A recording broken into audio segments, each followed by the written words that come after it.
En este capítulo se estudia la estructura económica y la dinámica de crecimiento de las ciudades de México en el periodo 1998-2003, con una perspectiva hacia 2008, con el objeto de establecer cuáles son las ciudades que han tenido un mejor desempeño competitivo y cuáles son los factores detrás de ese comportamiento de las ciudades.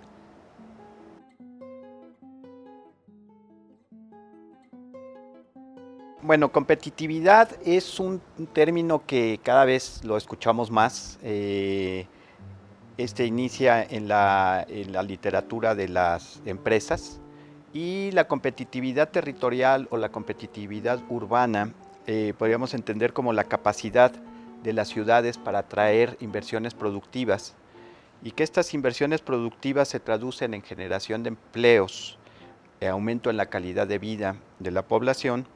Y esta atracción de inversiones productivas hacia las ciudades estarían determinadas por un conjunto de elementos, un conjunto de condiciones que reúnen las ciudades, como la infraestructura, como el equipamiento, como la mano de obra que cuentan, y por otro lado por una serie de iniciativas que pueden ser tanto públicas como privadas, o como asociaciones público-privadas, o el papel de estos agentes para promover el crecimiento económico de las ciudades.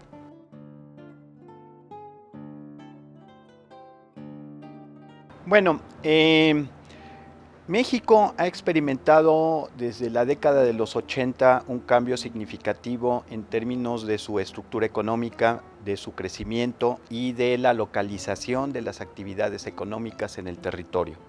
Hasta 1980 teníamos un patrón de concentración de la población y de las actividades económicas en torno a la Ciudad de México, a Guadalajara, a Monterrey, a Puebla y otro pequeño conjunto de ciudades intermedias.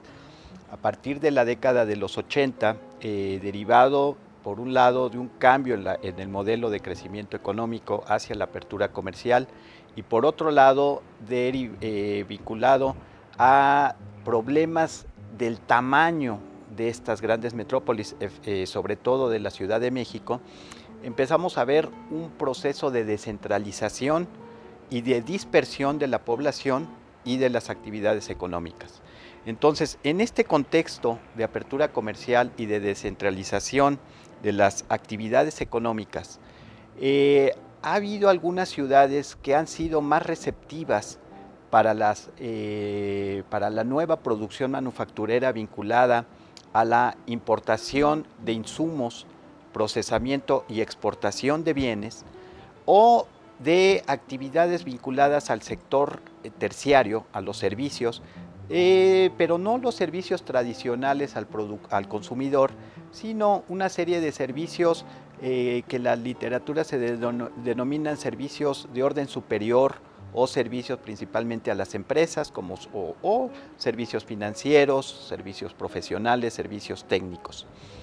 Y un tercer tipo de actividades que han tenido un crecimiento importante, un dinamismo importante a partir de la década de los 80, ha sido la industria turística. Entonces, tenemos por un lado las ciudades con mejor desempeño competitivo desde el punto de vista manufacturero han sido aquellas en donde se han concentrado principalmente la industria automotriz y la manufactura maquiladora, tales como Saltillo, como Chihuahua, como Aguascalientes o como León. Tenemos por otro lado un conjunto de ciudades en donde ha florecido, ha tenido un crecimiento importante en los servicios para los negocios, orientados a los negocios, como es la Ciudad de México, como es Monterrey o Ciudad del Carmen, y ciudades turísticas como Cancún, Playa del Carmen, Puerto Vallarta, ¿no? Que dicho sea de paso, estas han sido las ciudades con el mayor crecimiento relativo de su población a partir de 1980, las ciudades turísticas.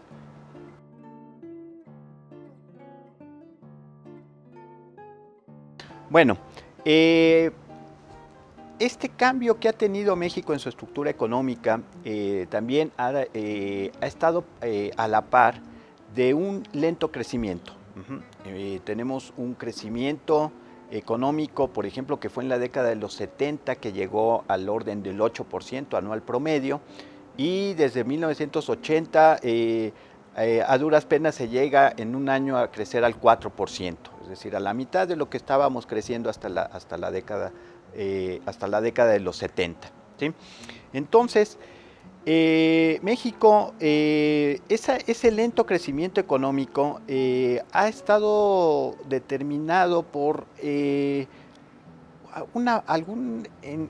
alguna medida por la carencia de una política económica que determine o que promueva el crecimiento económico.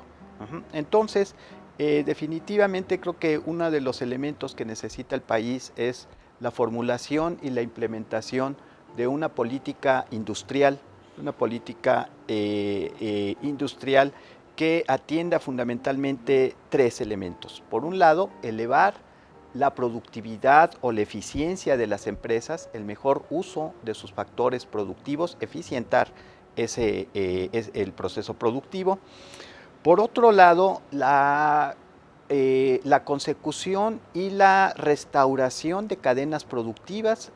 Había mencionado hace unos momentos que la nueva industrialización de México es fundamentalmente de importaciones de insumos para exportación de bienes.